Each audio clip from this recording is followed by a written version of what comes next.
Hi, my name is Shane Hall. I hope you're having an awesome day, because I know I am. And today I wanted to discuss with you a few different bodily movements, planes, and axes associated with those movements. But in order to understand our axes of movement, we have to first associate those with our planes. We already know that the sagittal plane will divide our body into left and right sides. But what we're learning now is that our axes will lie at a right angle to those planes. So a sagittal plane, again, right through the body down the middle. Our frontal axis is going to lie at a right angle to the sagittal plane. Now, without further ado, let's get started. First up, I wanted to talk about shoulder abduction. That looks like this. Abduction is bringing our arms away from the midline. And of course, we have the opposite movement, which is adduction with a D. Adduction is bringing the limbs closer to the body. We have abduction and adduction. This is a common movement we'll go through while doing something like a lateral raise.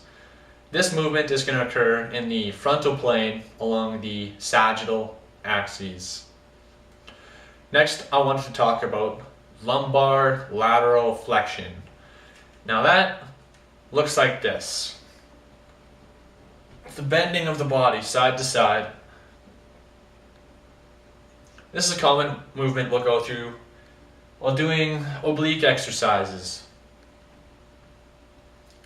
This movement again is happening along the frontal plane in the sagittal axes. Next, we have shoulder girdle protraction and retraction. Now that kind of looks like this. Protraction is rolling our shoulders forward anteriorly, and of course in reverse, retraction is rolling our shoulders backwards towards the posterior. So we have protraction and retraction. Protraction and retraction. This movement is going to occur in the transverse plane along the vertical axes. Next up, I want to talk about knee flexion and extension.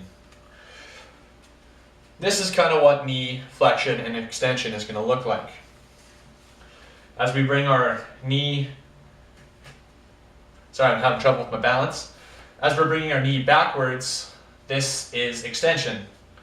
And flexion, extension.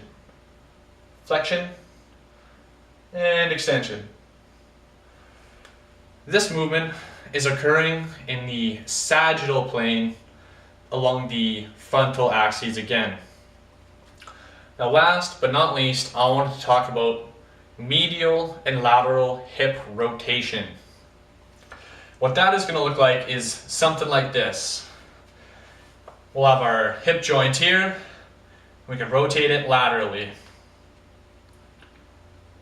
This is what a lateral movement is going to look like. And of course in reverse, we also have medial rotation, bringing it closer to the body, closer to the midline. Lateral rotation, medial rotation. Lateral rotation, and medial rotation.